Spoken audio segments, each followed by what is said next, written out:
And if you can experiment with doing something right now, don't worry about the how. Like, do I have to build it? Do I need to get a lawyer? Do I need to get an LLC? Just see what you can do right now to actually solve the core thing your problem says it's going to solve, and see what you can do in this moment. Then you start realizing the power of the now. And I used to think that sounds kind of woo-woo, like power of now. Like, what are you talking about? But reality, there's never going to be a day where you're finally prepared enough.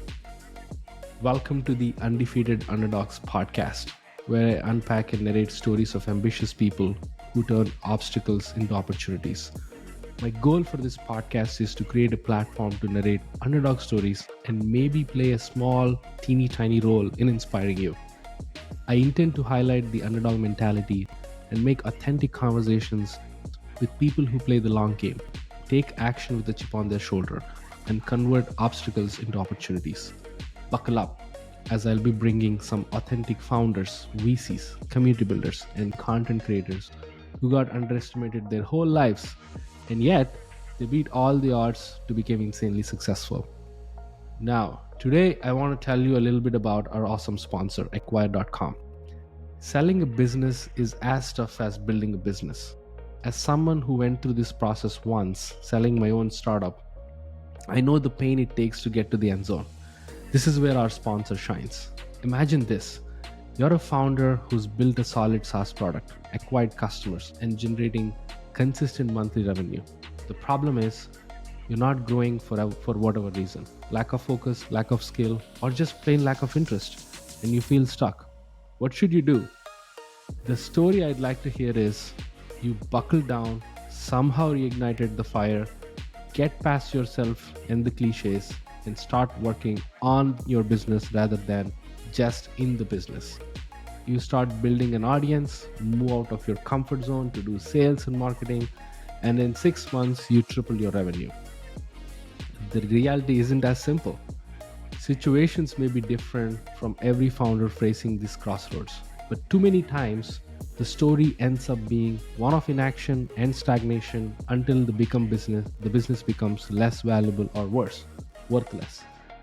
If you find yourself here or your story is likely headed down a similar road, I offer you a third option. Consider selling your business on Acquire.com. Capitalizing on the value of your time is a smart move. Acquire.com is free to list and they've helped hundreds of founders already. Go to try.acquire.com/Sharath and see for yourself if this is the right option for you. Now, let's get into today's episode. Ever wondered how to create $1 million business in 48 hours? Well, my next guest created $1 million businesses 8 times, not just one, 8 times. So he's freaking awesome. In his words, he's ass kicking. I love this guy, this amazing entrepreneur, founder, marketer, content creator, author, you name it, like he's there. He's done this 8 times, like I said. Now he's giving away the blueprint in his book, $1 Million Weekend. Without further ado, Noah Kagan, welcome to the show. How are you feeling today? Sharath, that was an intro, my man. Thank you so much. I am doing excellent. I'm feeling a little sick. So if I'm nasally or a little slower in my answers, it's either I'm slow or I'm sick, maybe a little bit of both. But overall, doing great. I appreciate you. So I'll go easy on the questions then. Yeah. Let's not do like mind-boggling questions here. But Mind-boggling. I want to also really mention about Noah to the audience. He got like 1 million plus subscribers on YouTube, over 500,000 followers on both Instagram and Twitter. He's done 100 plus subscribers on his newsletter, free marketing newsletter. And I can go on and on about the numbers. It's all about the numbers game with this guy. But for the first question, I have this very curious question. What's your obsession with tacos? Oh, the obsession. I just eat a lot of them. It's not as much of an obsession. It's just really good food. Okay. You know, there's a lot of great food in the world. I think part of it, I know it's kind of crazy. I grew up, my father's an entrepreneur. He sold copiers. Do you remember copy machines? Mm-hmm, I don't know. And after he worked hard all day. He sweated his ass off carrying these heavy machines, super dirty. And he would take me out for burritos. And Mm. I think at a young age, I was just like, I love this Mexican food. I truly can eat it every day. But Wow. I have a girlfriend now, and she's like, we gotta chill out here. So not every day. Awesome. Have you ever like, considered becoming Chipotle's ambassador? They have amazing tacos. They also have you know that they have a secret Chipotle card where you get Chipotle for life. Have you heard of this? Yes. Yes, yes, I know. I think David Bork, or some YouTube celebrities. I saw someone having like the unlimited tacos or unlimited Chipotle card. Yeah. Yeah. I would love to get. I'm a huge Chipotle fan. I actually bought their stock, but then I sold it too early. Mm. That's one of my only regret in life. But yeah, I like Chipotle, and I like almost all food is good. I'm glad we have food on this planet. You ever think about how complicated it is Yeah, to have all these it is. food options, and then like all these people who started businesses? I always appreciate them. Like I go to a restaurant, I'm like, thank you for taking a chance. Thank you for Yeah, opening, whatever kind of restaurant people did open. yeah, yeah. Uh, Speaking about choices, uh, why did you choose to write this book? Let's get into the elephant in the room. I'm Yeah, excited man. actually to dive in. I got a pre-ordered. I ordered pre-ordered like last year around June when you announced Thank you so the much, book man. went live. So I have the book. I'm ready. Jan 31st. I think by the time episode airs, people will get a chance to like get into the book. So Yeah, $1 million Weekend. Talk to me about the book. The sure. title is so catchy, and you worked your ass off. I know for 4 years, if I'm not wrong, on this project. Yeah. So talk to me about it. Yeah, I mean, we all have dreams. Hmm. And one of my dreams 20 years ago was to write a book, but then I never felt ready, and I never felt I had the experience or that I could really help people. And a few years ago, I felt like I had the time and the capacity, and I wanted something that was really a long project. Most of our projects in this world are very short, like 6 months or 3 months or 12 months. And I knew a book would take a long time, and it forced me to face myself. Like, can I put something together that actually helps someone? And the book is funny. It's really it's a self-help book wrapped in business, and the business can also Hmm. make you a lot of money that you can live a great life. And what I would say this book did for me, and what I've seen it do for people who've been reading it, is just realizing how much more they can do, and Hmm. realizing what we're capable of. I didn't think I could do it, and I was afraid of the book, and it sounds kind of silly, right, as you say it out loud. Hmm. But then I Hmm. worked on the book, and I helped people on the book, and I hired people to help me on the book, and I've done this time and time and time and time again. And so for me at this point, in terms of what I'm looking forward to in the book, is I want to see people take photos and then take action. And I think it's going to be a great thing for people out there. I think it'll also bring a lot of attention selfishly to AppSumo. So Hmm. I'm looking forward to seeing some green photos out in the wild. And then more importantly, when I was a kid, my mom hated her job. She just hate Hmm. every day. She's a nurse, complained every day. Hmm. I hate these patients. I hate, I'm a maid. I'm a nurse. I'm a waitress for these people. And that really inspired me for myself and for others, like find a job you like or create the job you like. And entrepreneurship, I think, is one of the coolest jobs that anyone in the world can do. Yeah. And And it's a 10-year game. Like in one of your videos, I think a couple years ago, I saw 4 years ago, if I'm not wrong, you made this video on YouTube that it took 20 years uh, for on your net worth about 10 million or something like that. I can't remember the number. And you were sharing about the first rule, which is it's a 10-year game. I think entrepreneurship, and even Naval Ravikant, said this many times. Many people believe this. All the 10-year journeys happen overnight, right? It takes 10 years, but it all takes one night to just like shift gears to become what you want to become in life. So uh 4 years writing this book, have you, and you're talking about I wanted to have a sign of being ready. Talk to me about like what is the sign of being ready in your experience of being an entrepreneur. what I've noticed from people who want to be entrepreneurs, that want to make money or want to scale, I always ask them, have you made $1? And they're like, not yet. I'm like, well, let's just fix that right now. Hmm. Most of the changes that happen in our lives is because something happens to us, right? So you're in a day job, and for me, I was in a day job, two of them, Facebook and Mint, and I got fired. And then I Hmm. thought, well, I don't want someone else ever choosing controlling my livelihood ever again. I didn't want to wake up and they said, hey, you're not going to be able to pay your bills or you're going to lose your career because we decided. And so for other people out there, generally there comes a moment that happens that you want to take control and power over your own destiny. And most people feel like they're never ready to start a business. Like they need a plan, they need another book, they need another course, they need another guru, they need to go to college. And in Mentor. reality, they're ready. They just need to start. And then by starting, we'll lead them to some destination that will be better than them sitting on the sidelines. I promise that. I think your first chapter itself is just start something somewhere, right? I downloaded it, of course, obviously. Starting. Let's talk about starting for a second. And I just want to also piggyback on what you said. 1000% agree on what you just expressed. It really sucks to know that someone who you don't know controls your destination, your destiny, your destination, your life. Basically, like you're basically giving your keyboard controls to them. So I'm kind of in that path right now. I just literally got laid off last month. Oh, wow. I'm in the process So of, sorry and congratulations to you. Yes, I'm excited. That's why I think one of the things I really want to dive into the book when it comes out is how do I choose not to go back to that path?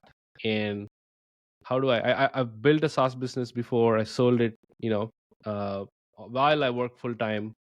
I'm an entrepreneur who's also an immigrant and who works on full-time jobs. So I'm on a work visa, hustle my ass off mornings, evenings, when my 2-year-old gives me some time. So it's all like in the process. I signed up for the 10-year journey. So already started is what I want to say. Good for you. Absolutely right about controlling your own thing. Even it takes 10, 20, 30 years. Doesn't matter. It's so much rewarding when you have when you do things for yourself under your control, with your freedom. So just want to piggyback on that. But talking about like starting, what advice do you give for people, for founders who are like clogged into this trap of, hey, I'm not ready, I have this so many boundaries I've set myself, so many self-doubts. Yeah. How do they break and just start? I tell them to keep doing what they're doing. Here's why. Because it's hard to change someone's mind. Right? Like if you're at the gym, I can help you at the gym. But to convince someone to go to the gym to be healthy is much harder. And so what I've observed from doing businesses so many times and working at Facebook and working at Mint, and then what I've tens of thousands of people I've helped, most people have a plan and they think it could work. And I say, great, go for your plan. Do it. I want it to work. And maybe experiment. And experiments can fail, right? So what can you experiment with that might be quicker? Like right now, quick. And what everyone will say then, Sharath, is they'll say, well, my stuff is unique. And I say, I know, we're all unique. And that's why I say, do your plan. And if you can experiment with doing something right now, don't worry about the how. Like, do I have to build it? Do I need to get a lawyer? Do I need to get an LLC? Just see what you can do right now to actually solve the core thing your problem says it's going to solve. And see what you can do in this moment. Then you start realizing the power of the now. And I used to think that sounds kind of woo-woo, like power of now. I'm like, what are you talking about? But reality, there's never going to be a day where you're finally prepared enough. Like there's no exam in business. The exam is, does the customer want to give you money for what you're doing? And you could actually find that out right now for every single business. And so for most people, again, do what you're already going to do no matter what. But at least if you could experiment with something right now, even in the smallest form. One of the things I've seen people change their lives over is the dollar challenge, which is, can you just get $1 right now? For me, from someone, anyone. Because most people never make $1 million because they never make $1. And by experimenting and realizing experiments fail, but also experiments are okay to fail, I think people realize, oh, I did something now. Wow, I've been avoiding the hard part, which also then ends up being ultimately the easy part. So in a way, you're saying the most underappreciated ways to start micro. It's always, everybody thinks about micro, big ambitions, bigger dreams, bigger goals, and they tend to lose grip on the little things that they focus on. I think in your with your advice, I think just start writing an article. Start, taking shooting a 1 minute video if you want to become a YouTuber video, right? Like atomic habits, like simple little micro habits. That's exactly how I started building side projects. Simple things that takes, like, like in your book's words, like, how can I ship a landing page in 24 hours, like, or 48 hours? How can I set this up?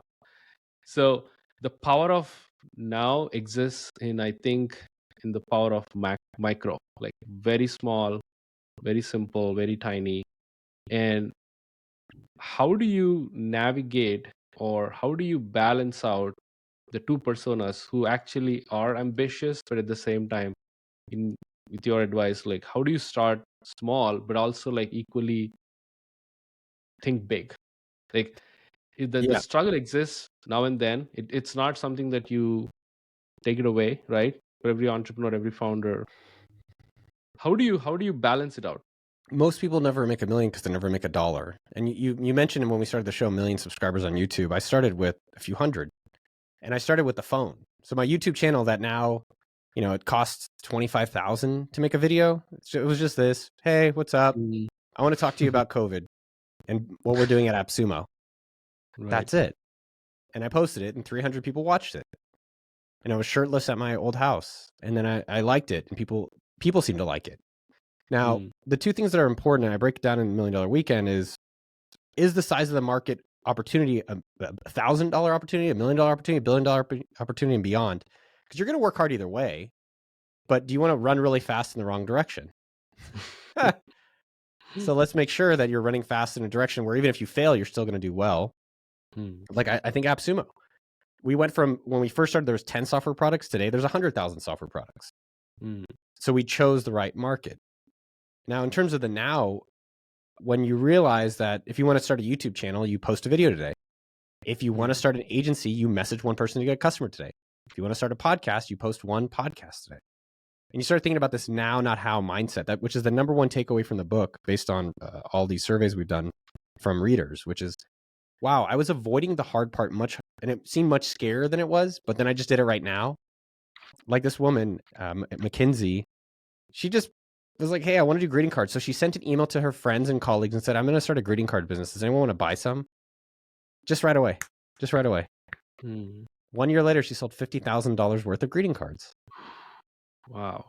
But most people, and the misconception is, you need to get a Shopify site. You probably need to start social media. Maybe you need to do some fancy spreadsheet math. Maybe you need to talk to a bunch of your friends to avoid the whole thing, which, hey, is there people excited to give me money to help them have cool greeting cards? And the answer was yes. I'm curious for you, Sharath, what are you going to do next? What are you going to do? Don't even worry about next. What are you going to do now? So you got laid off last I'm month. actually What's up with working you on a today? side. Yeah, I'm working on a side project as we speak. I launched a thing. It's like an experiment. So I have to find a job because of my work visa. There is Yeah. no, alternative to that or option to that. So while I'm figuring that out, I thought of, like, building this project called Guest Lab, which is more of like an AI-driven tool that accelerates guest research. I'm a podcaster. We do research. I actually used the tool itself to do research on you as my guest. So all it takes is LinkedIn URL, and it feeds the information from LinkedIn, and it gives 10 topics to discuss, 20 questions to ask, and one great intro. The intro I literally gave to you is generated by AI using the tool I've built. So I built this for myself, and I want to find podcast hosts like myself who does research for their guests. So I have like $30 MRR as we speak. Two Great. paying customers. Yes, two paying customers who are using the tool, and I think thousands of people on the wait list who are about to like get invited, and all that jazz. So goal is to like find a job, do my podcast, and build on that SaaS product. So see how things run. So and I kind of like want to ask about this. There is, so in my world, the where I came from, I always think about like building SaaS products, building simple things for myself, and eventually my goal is like in 10 years do build a life-changing business, right, or build a startup. And I'm not chasing that, I'm chasing the now. In your words, like what can I do now, the simple things that I solve for myself, and in that process I might hit the gold rush, but uh one of the things you've talked in your videos a lot is an interesting thing about talking to billionaires, right? Like let's talk about, we kind of like covered the now part, let's talk about the ambition dream part, right? You've interviewed like incredibly successful people like Annie Koshbin, Bob Metcalf, Gary Vee, so on and so forth. And how are you getting access to these billionaires? Like what is like something that you've done? At least I know it's a long game, but let's talk about the content side, the side of you. What are you doing like to get these people Yeah. coming onto the show of yours? So a few things. One, it's not pretty. You could have an AI. I'm sure we could build out an AI system that like finds some contact of something, but it's never that pretty with the ones we've gotten so far. I think one thing I would say, which has been fascinating, and it's again something we talk about from the book, and it's very underutilized and undervalued, I would say, is the power of asking. Asking someone who's got a fancy car, Right. hey, how'd you get that car? Asking Right. someone for an introduction, which is how Right. we've gotten some of our guests. We've gotten the founder of Kinko's. I was in FedEx Kinko's this morning, and that happened because I went on a date 3 years ago with this girl who's like, oh, I know this guy that does Kinko's. He sold it for a few billion. Maybe you should Mm. ask him. And so I then asked for a year his assistant to see if I could come on the show or if he would come, we could come film it. And then he said yes one day. And so there wasn't necessarily one way that we've gotten it. I think what I would recommend for people is I got started with the show and I built up to that. I think a lot of people want to interview like the most famous people, which aren't Mm. always the most interesting. Like if you notice, a lot of my guests are not like the ones you normally hear about. Mm. But I also started, 20 years ago putting out content and doing smaller people that built up to that. But you have to get started. And I think pre-fluencers, like finding people before they're big is the easier way to approach it. Mm. Then you have to ask, right? You have to practice asking. That's why I talk about the coffee challenge where you're asking for a discount and you just practice it. It's a muscle.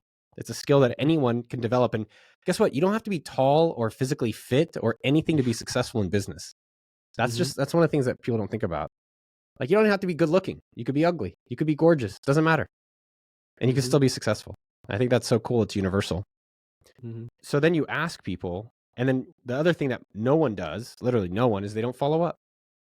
They don't follow up at all. With all the tools and ways we can follow up, it's easy. So John Paul DeJoria, I can go through some of the people and how we got them.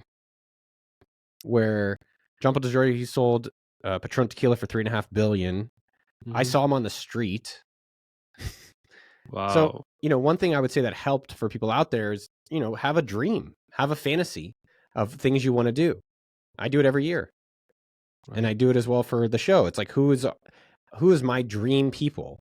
Right. And I think a lot of times people put these ones that they think they want, but it's like, who do you actually want? And then write it down. And a lot of times when you write it down, it actually can come true because at least you have somewhere you're going towards. Even for yourself, it sounds like you have a dream where in 10 years you have a podcast that's successful, you have a family that's successful, you have your job, maybe you keep it or you don't keep it, and then you have this SaaS business or some SaaS business that's paying you a crap ton of money and you can live this amazing life wherever you want. And that's a cool dream to write down. Yeah. I think I found that helpful for me in times of I don't want to say frustration, but times where it's not there yet. But having somewhere to go and also getting started today is the best way to get there. Yeah, and so with John Paul DeJoria, I saw him on the street, asked him if I could interview him. He said, sure, gave me his assistant's number. And then I had a call her every week for a year. Called again, and she said no. And then I called again, and she said no. And then after 50 weeks, on one Friday, she said, you can come Monday, 8 a.m. Wow. But, you have to want the thing, right? So it wasn't a lot of work for me to follow up. I wanted to. I thought it would be super interesting to meet him. He's one of my idols. And then you have to follow up nicely. Most people send these automated AI bullshit emails that are total crap, or they don't send like mail. Like I sent him snail mail. I found his address because that's where I met him. I was outside and I saw him. I was like, oh, he has an address. I'll send him a snail mail. Send gifts to the assistants. And then I actually asked his assistant when I met her in person. I said, hey, was I annoying? She's like, no, I admired you because you were polite and it seemed like you really wanted it. So I wanted to help you. I thought that was actually kind of counterintuitive. A lot of times, even with this book launch, $1 Million Weekend, I ask people, I'm like, hey, can you promote the book or can da-da-da, whatever? And they don't reply. And what do? We say, oh, that person sucks. That person's da-da-da. You know, that person could just be busy. That person could have their own family. That person could have a lot of other things. And I will tell you, I follow up. You don't even have to use software. Just do it on a piece of paper or use a Google spreadsheet. Date contacted, date followed up, easy, or put it in your calendar, whatever. I use followup.cc. But I can't tell you how many people I've sent a message to. And every time they're like, oh, sorry, I was busy. I'm like, I know. We're all busy, but we have to follow up. And that's how you can get things coming to the top. There's not been for these billionaires, they're not selling a life mastery course for $297 or some fake, book. They're already super rich. They're busy. And so you have to think about what's in it for them. And you have to be persistent. And for them, a lot of times it's like sharing and inspiring, helping others.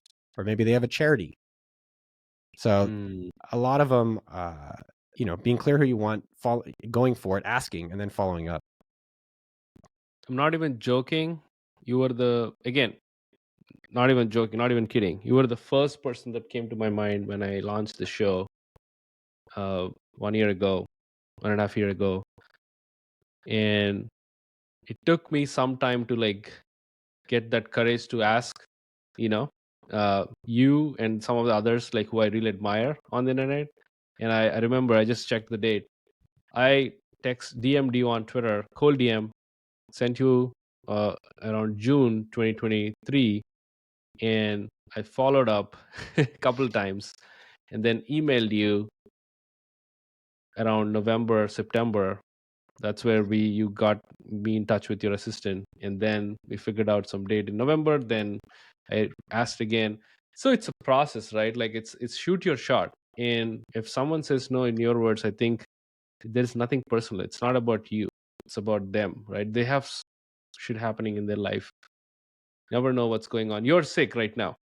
You I have a kid, no idea. Do you have a 2-year-old? I have a 2.5-year-old. You have a 2.5-year-old. That means you probably have a wife or husband. That means you just moved. That means you just lost your job. That means you're trying to get your work visa word out. Maybe I don't reply to your random ass email about, coming on your, I'm speaking for you. We all got stuff going on. And so, being patient of that, being mindful of that, and then trying to recognize what's going on with the other person. What I could do that help you the most is probably help you get a job somewhere. I'm guessing with the work visa, that's probably pretty stressful. And so same thing with others, noticing that and seeing where we can assist, where it's probably most important for them. Right. I love that. How are you looking for a job, by the way? I'm fortunate enough to build a network on Twitter in the last 3 years, with the content I put out. So I posted a bat signal, and I got 100 plus DMs from founders asking hey, we would love to work with you. So I'm in the process of, talking to these founders. I'm talking to YC founders, early stage startups. So I'm in the process of interviewing, going back and forth. You know how the drill works, right? It's never easy. It takes its own time. So good for you. Yeah. It's not easy, but I think you also recognize the power of now, where 3 years ago or however many years ago, you started building relationships, you started putting yourself out there, and you planted the garden, you watered the garden, and then today, it sounds like recently, you said, hey, on Twitter, I'd like to see if someone would help me. And I definitely, that's beautiful that you got started, and then right through Twitter, right now, you just ask for help, and by putting yourself out there for a long period of time, it's available. I think that's such a good lesson for a lot of us, where, we never get started. Right. And then we never get these things. But if you just get started and you put yourself out there and you're doing, right. Then it comes to a point where I would say magic happens. Yeah. But it's hard sometimes when you have to have faith. Yeah, you have to believe in that, right? I think 3 years I've shipped 15 plus projects. I have like no clue what they will do to me in the future, right? I just shipped it for the sake of shipping. And yeah, like you said, serendipity. I think we should rely on serendipity more than anything else to create opportunities for ourselves by doing things randomly, with intention. So talking about these billionaires, uh, if you were to boil down to 3 lessons that you want to pass along after talking to Mm, like so many people, so many successful people, I've seen you like knocking doors, asking people like, "Hey, what do you do for a living?" yeah. From those people to like you got a chance to interview in person. So boil it down to 3 lessons, or three Yeah. things, most important things. What would you say? First, all billionaires worked in billion-dollar opportunities, right? Let's take research, and I don't mean this as a criticism, but like podcast. And look, by the way, just getting started will lead you on a path. Right. So podcast research notes. Mm-hmm. I would not say that that's a billion-dollar industry. It could Mm-hmm. probably sounds like $100,000 industry Mm. based on how many podcasters there are, based on will they pay for Sure. research. And again, great that you got it started. Right. Now, podcast hosting is probably like an 8 or 9 figure industry, Mm. right? Then podcast sponsorships is now an 8 or 9 figure industry. And ideally, you want to find one that's growing so it's easier for you to get in. Mm. So I would say the billionaires found early on an industry that they could get at least $1 billion of for themselves. So Patron Tequila, there was no other tequila that was high end, like $30 a bottle was crazy. Now tequila's $100 a bottle, and that's like normal. And same thing with Kinko's, right? There was not a lot of copier stores in the universe, but really in America. So being early or getting some slice of $1 billion opportunity. Mm. And a lot of times the opportunity is not obvious in that moment. I think I don't know if that's number 2, but that's like 1A. Meaning that when you get started in some of this stuff that's earlier, potentially, people can say, oh, I don't think that's possible. I don't think that makes sense. Even AppSumo does really well, almost $80 million last year. When I started it, my mentor was like, this is not going to work. And the only person you should ever listen to is your customer. Right. That's who you should listen to, your customer. One, I love that you're solving your own problem. So I think you should always be your first customer. But your second customer is the person that's going to be your investor and tell you whether this is going to work or not. Second thing I would say for billionaires, which doesn't get recognized enough, is that they stuck with it for a very, very long period of time. Very, very long period of time. Most of us stick with things for one day and we quit. That's why in the book and in general, I think of the law of 100, which is if you're doing a podcast, do 100 episodes. If you're doing a YouTube channel, 100 videos. If you're doing a business, do 100 days. Right. Do 100 emails, 100 sales. And I've noticed that it helps you not quit too soon. And these billionaires, if you look at the data, how long do you think it takes someone to become a billionaire? And I'm not talking about a fake crypto billionaire. I'm talking about like real billionaires. Who put in work for a long time. It takes a long time. At least from all the ones I've met, it takes around 20 years. And I'd say the last thing I've learned from billionaires is that I don't really care to be a billionaire. You hear these people on the interwebs, I want to make $1 billion company. And I would like to be a billionaire. Why? Being a millionaire is pretty great. I get all the upside without any of the downside. Being a billionaire, your life is going to be threatened all the time. Most times being a billionaire means you're working your ass all the time. You're not with your family. You have a lot of regrets from that.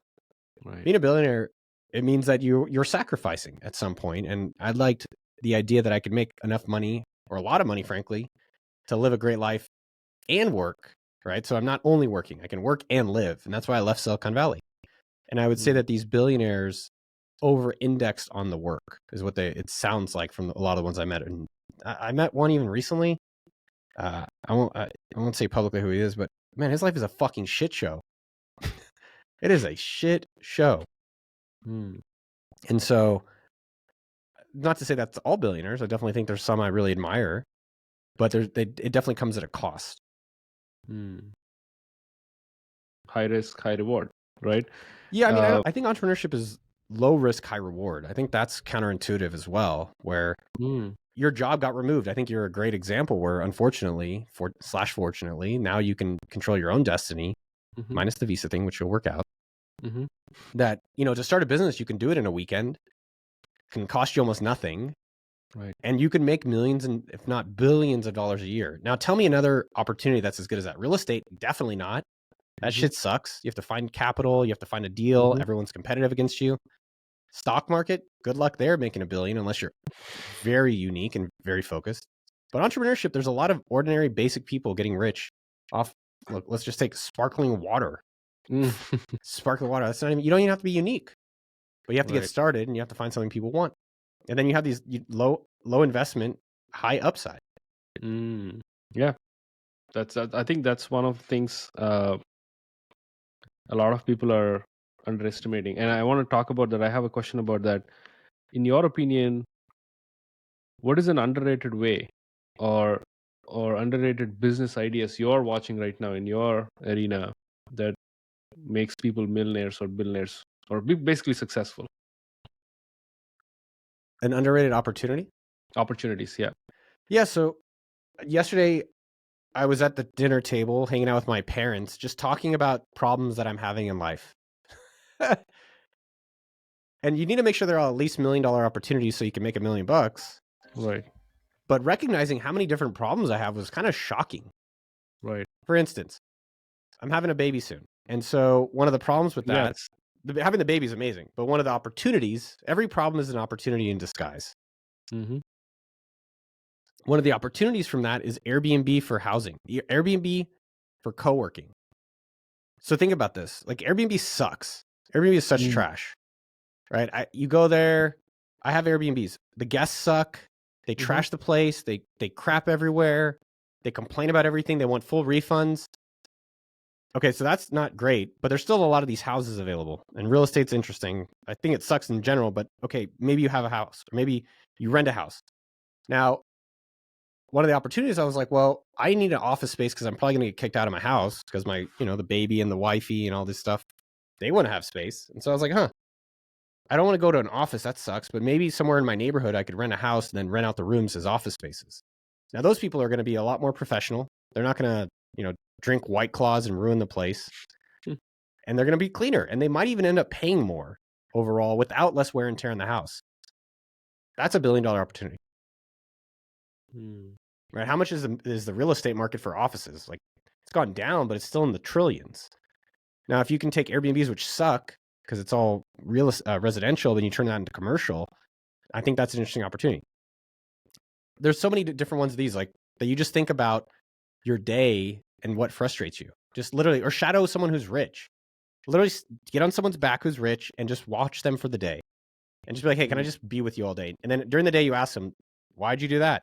How come you didn't do that? And that'll literally give you a list of all these different problems, which are opportunities. So that's one. Another one, I hate Stripe. I think the credit card fees that they charge are ridiculous for not doing nothing. They add zero value and they take all this money. No, thank you. Again, another opportunity. Does it mean it's going to be easy? No, but I think it's going through these opportunities that, like, man, that's frustrating for me. Or even right now, I'm trying to get someone to help organize my house and clean up my house. I'd love to find someone that can come over and just not Uber where I don't need a full-time house nanny, but for like, $50 an hour, come over for a few hours and clean up my house in certain areas. It is so hard to find someone. That's an opportunity. So anything we're avoiding, anything that costs money, anything that frustrates us are all business opportunities. And now making sure it's something that can be $1 million, you have to do a few checks, but if you can make sure it is, then yeah, you get going on it in a very short amount of time. What are other ways that that you haven't tapped on to become rich? That I have not tapped on to get rich? In your experience, or in your friends, in your circle, in your network, that you observed that people are like the traditional way of getting rich. We all know, like, real estate, stock, and all that. But in your opinion, at least in the next 10 years, what would you say that, okay, this is we've never imagined that this is a way to become rich? I think there's going to be a lot of people. I think there's already a lot of rich people out there, but they're not on social media. They're running a pool cleaning company. So I use a pool cleaning company. I won't shout them out. I would not be surprised if they bring in $1 million a year for the owner. That's ARR, right? Because I subscribe to their pool cleaning. That's an ARR SaaS-ish business. There's no software. Right. Do you know how much competition they have? Very little. I think that's super interesting. If you think about podcasts and tech companies, I think they're great, but you're also on a much more competitive market. Mm-hmm. And so I wonder, and what I would explore for people out there is, where is there less competitive markets that maybe I can have an opportunity in that's not as competitive? Like podcasts are competitive, but maybe books aren't. Mm-hmm. Certain software is competitive, so maybe I don't sell software. Maybe I'm a software talker abouter, and I'm the leading person that talks about software for solopreneurs. Shit, I don't even have to create the software, right? If you think about AppSumo, we do make software as a way to get people into the AppSumo ecosystem with tidycal.com and sendfox.com and things like that. But really our value is that we help discover with great deals, and we have a platform for it. And the reason I did that is because when I was at Facebook building games and shit, they banned me. And I was like, oh, when you build on someone else's platform, they control you. They could ban you and end your livelihood, which they did. So I think there's offline businesses that are really interesting. I think in software in general, I see a lot of opportunities to, how do you disrupt some of these older companies that aren't innovating? So Google Analytics, they're not innovating. DocuSign, they're not innovating. Zoom, I don't know what the hell they do. Right? They add all these new features, but it's still glitchy. Right. I don't want to, that seems like an opportunity. I think Stripe opportunity. So anything that's, maybe Stripe has a little bit more lock-in effect because you build in all this API stuff, but there are a lot of companies that don't have as much of that you can disrupt a lot easier. So those are just a few of the areas I would say in the next decade. I also think if you look at my YouTube channel, there's just a lot of different ways to get rich, and recognizing that. It could be from making microphone stands for podcasters. How many people, think about this, Sharath, how many people are creating AI podcast tools? Tons. Tons. Yeah, tons. Fucking everybody. And, we promote them on AppSumo. I see it. Right. And so, okay, if everyone's doing that, what are they not doing? Or how do I differentiate enough that I have my own unique angle in it? Or maybe the pricing is different, right? It's free, but I do something else. Like, I still think Libsyn, which I pay $20 a month, is like such an interesting company. Podcast, they're so crappy. What do podcasters really want? Tell me that. I'll tell you because I know. But what do podcasters really want? They want one thing. They just want one thing. What do you want as a podcaster? Audience. Oh, okay. Now that's interesting. So in business, we're trying to understand what's the thing that the people really, really, really, really, really, really, really, really, really want. And if we could provide them with that, they're willing to give us money for it. Whereas when we're giving them things that are nice to haves, which people hear these stuff all the time, but they don't feel it. And when you find the thing that, wow, I'm not having to convince anyone to use my podcast notes app. When I'm not having to convince them is when you found something that people want. That's product market fit. And so with a podcaster, I would be exploring, yes, I can give them show notes, which is cool, like Cast Magic, which is done really well in AppSumo. I love that product. And yes, you can do hosting, but if you can get them an audience, how do you get them an audience? Maybe you just get a few people. Tell me about your show. What kind of audience are you looking for? All right, let me go see how I could find those kind of people. And then from there, bringing those kind of people to a podcast, maybe there's a way you can create a directory. Or maybe you create a cross-podcast ad platform. Or maybe it's an email list that every week you send people to a new podcast. Kind of interesting. Maybe I should tap into that. You're already starting. And I think that's the whole point when I talk about $1 Million Weekend is most people take 2 years thinking about the idea that they could find out in 48 hours whether it works or not. And if it doesn't work, great. I didn't just spend a lot of time or money building crap that no one wanted, which I've done so many times. I've done it a lot. I can find the thing that they're actually excited about. Maybe it's hosting. Maybe it's setting up their podcast stuff at home to make that easier. Or maybe it's the audience, or maybe it's something else. But then you get to that point that you're not convincing people. You're delivering for people their actual problem.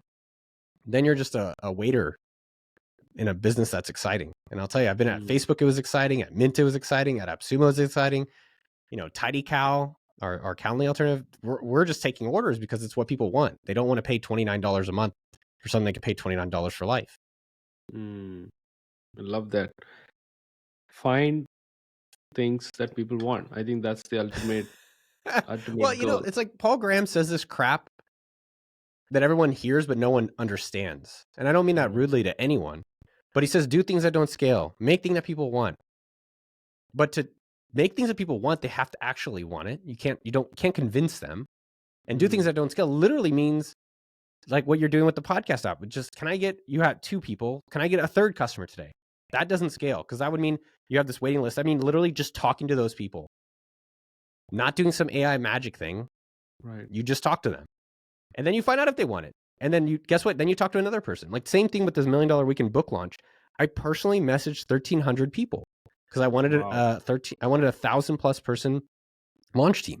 So I just literally did it myself.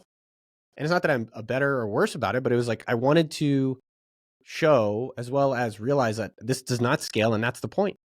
But it now is a really intimate relationship with each person because I've messaged them and I feel that at least I've connected with them a little bit more than sending an email or posting a tweet and kind of hoping. Man, I have so many follow-up questions there. Do it then. We got 13 minutes. I got to go. Yeah. I want to wrap it up for sure on time, but you've let go from Facebook, Mint. 2 questions. A, how did you feel about rejection? Number 2, how did you convert that into opportunity for yourself? Like, what is the biggest insight there? Let's go back, around that time and dive into that, Noah, and talk to me about those 2 questions. I would say not well.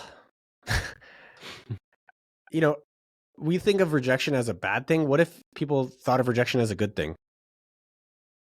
Just shift. It's literally the same playing field, but just look at it from the other team's side. Okay, this is a rejection, but what does this mean? Did I learn something? Did I improve myself? Can I practice my ask better? Like, what's the upside, the benefit of this rejection? And more, if you think about it that way, you're like, well, it got me closer to where I want to go. I found out that people don't like doing this. I found out that there's actually a lot of upside of rejection. And when you practice it with Coffee Challenge, when you practice it by asking people and talking to people, you realize it's not as scary as it seems. Now, in terms of me overcoming my own failures in rejection, the Facebook one was traumatic because I was public. Everyone knew I worked there. I lived with Facebook people. My family, everyone knew that. I left Intel. I said, I'm quitting. You guys suck. I'm going to this super cool company. And then I got fired and I had to go back and lived at my friend who worked at Intel's couch. Wow. Now, how I overcame that was not well. And I used that as a real motivator to prove them wrong and to prove myself right. And that took like a decade.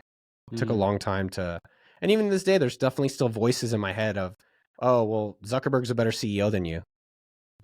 Right? Isn't that fucking crazy? It's been 15 years and I'm still like, oh, well, you're not good enough. And, you kind of come back and you look at yourself and you look at what you're doing and I'm not Zuckerberg.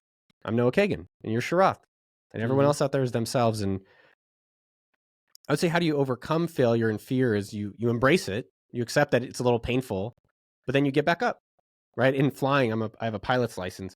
Whenever you have an emergency in flying, the first thing you do is a debrief. Okay, what happened? How do I learn from it? And the second most important thing is to get back up on the plane and face the fear again. And that's how you can then overcome. And ultimately, what all this is showing in our existence in this planet is realizing what we're capable of. And I think it's a really good lesson for all of us to think, if your life is literally a story. Mine is, Sharath is, everyone's is.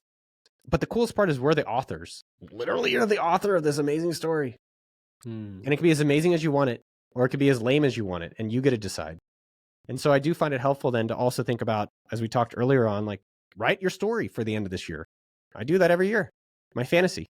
I'm like, this year did it. And guess what? The fantasies almost always come true. And if not, they come pretty damn close. So I don't think there's one magic fix for failure or rejection, but I think you can look at it positively. You can have an outcome of the future, and then you get back up again. And I would say the most successful people you asked about, billionaires, have also failed the most. They've had a lot of rejections, and I'm still getting rejected. I got rejected last week. This guy who's going to help me said he's not going to help. This one thing this morning, I hired someone this morning. She texted me back, hey, I'm not working for you anymore. Last week, someone quit. I mean, it's still happening, right. But what I've noticed as I get older is that I'm patient with the rejection. I'm patient with the failures. And I realize that like a lot of these things do lead to better opportunities, better experiences. And it's just looking at it from the other side of the table instead of it's such a bad thing, like getting fired like you did. What's the good part about it? And how do I move more towards that? So glass half full. And I think rejection is not something you can control. But what you can truly control is how fast can you move on from it? You can control your attitude, which is hard though. It's really hard when you get rejected because you're like, well, I'm still feeling sad. And I like your comment. I think you're right, which is optimism is a practice. Yep. And I would say I've been pretty cynical because I was so angry about Facebook for 10 years. And then at some point, it did get let go because I got more just focused on myself and less about them because I was using them as a motivator. And now it's just using myself as a motivator. Like, okay, even some of these other people I was thinking about this morning, it's great to be influenced. It's great to be, this, that. But then you kind of come inside. Knock, knock. Who's there? It's you. And then ask what that person wants. And then start dialing into that. And, I'd even say with $1 Million Weekend, as I get rejected, I'm like, I don't care. You know why? Because I love it. And I believe in it.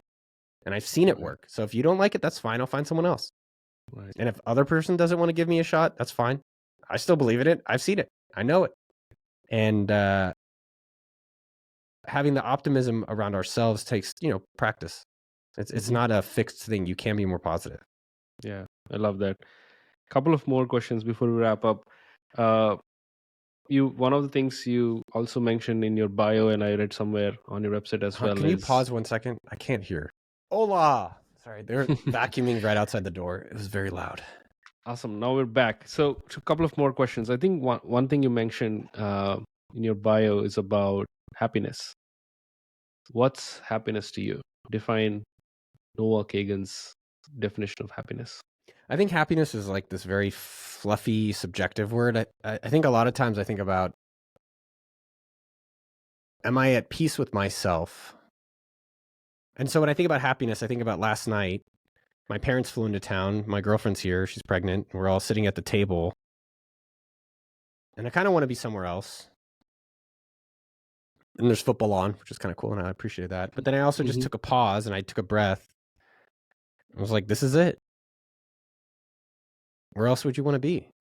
Why is it we always want to be on our phones? Be somewhere else. Like, this is it. And that felt very happy. And I think happiness all just starts with, can you be kind and are you happy with yourself without anybody else? Right? Are you happy with yourself on a Saturday morning alone? And if you're not, that's okay. You can practice it. And so, yeah, last night I felt happy. Love that. Good for you. Happy that you're happy. Last question. I would say, an easy hack for being happy is be around happy people. If you meet a lot of my closest friends, you're like, dude, these guys are they're always so happy. And I'm like, yeah, I needed it years ago because I don't think I was always so positive. And now I'm like pretty damn positive because life's pretty fucking great. But it definitely is an easy hack is be around more optimistic, positive people. Yep. That's, I think, the best way. Last question before we wrap up. I know you've kind of like worked on this project, but what's an ambitious goal that you're chasing in life? I don't have any ambitious goals.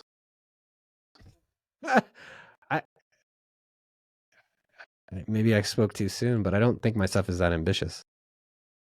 Lately, I'm looking more for more sustainable goals. So for the past, I don't know, maybe 5 years, really the past 3, I've been really focusing on slow and steady progress. And it ultimately compounds. Like people talk about compounding interest, but there's compounding business where if slow and steady, if it's working, you just keep making it work a little better, a little better, a little better. And somehow over a period of time, that can really turn into something amazing. And I'm looking more to sustain with my goals. So how do I have time to be a good father? So I have as much time for that. How do I do YouTube for 10 years? How do I do AppSumo for, I don't know, till I die? And I think it's interesting to think about what do we authentically, meaning genuinely, meaning honestly to ourselves, wake up in the morning and truly are inspired by for ourselves without anybody else, like our parents or friends or society. And I've never inspired for billions of dollars. I inspired to have money and I wanted it. Right. But I am inspired to help others do it. I think it's super cool seeing people take action for themselves. That's why there's $1 Million Weekend. I am inspired to learn from billionaires and push myself, which is what I do in the YouTube channel. I'm inspired to promote software, which we do at AppSumo. It's just like, I'm going to keep doing that and keep getting a little bit better over a long period of time. I love that. Noah, this has been great. I have so many questions, but I also have to respect your time and appreciate you coming. Thank you for having me, man. Appreciate you. You delivered a lot today. I hope listeners, they've learned a thing or two. We do all this for you, right? Like to get you better, find ways, like Noah's words, like, that inspires us, inspiring you. So on that note, Noah, appreciate you so much. Thank you for, Thanks joining for the show. having me. Good luck with all your projects, like with your job and the kid and the SaaS. Yeah. 2024 is going to be interesting, abundant for everybody. That's something I believe in. 2024 can be the best year of everyone's life. Mm-hmm. And it's up to everyone to choose that, right? And you can do it in a 48-hour period or even a 24-hour period to start making that change. Yes. I think that's where I was reflecting. I've been reflecting a lot where I thank myself that I started 10 years ago or 14 years ago. Thank God I just started and I tried.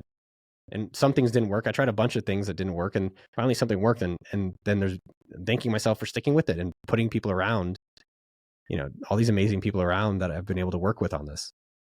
That's the name of the game. You just have to do. Trying is winning, in my opinion. So you guys do the same. Any closing thoughts before we wrap up, Noah? Yeah, I was thinking about it in the shower this morning because I was like coming on the show. What's the thing for everyone? Put on sunblock. Put on lotion or sunblock every single day. Don't miss a day. And this guy named I don't know if it was Ashwaya. I got to look him up. He was on The Apprentice. Surya Yalamachi. And when I was 25, I was having breakfast with him. He said, "Hey, put on sunblock, Neutrogena," because he used to work there. And he's like, "Look, when you're 40, you're going to look better." And that was at 25. So I went home and I bought one of these Neutrogena bars and I started rolling it on. And people always ask me, like, "Why does your face look so good? You're 42 almost." One, it's genetics. Let's just say that. But two, it's because I started and then I stuck with it. And everyone can put on sunblock today. And so, sunblock is a silly kind of idea. But then for anything in your business and your relationship, what can you start today that in 15 years you're really thanking yourself? And you probably can enjoy it even 5 years down the road. Oh, I love that.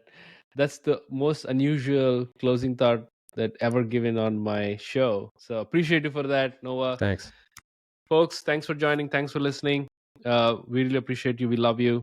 And see you all next week with another guest. Till then, cheers.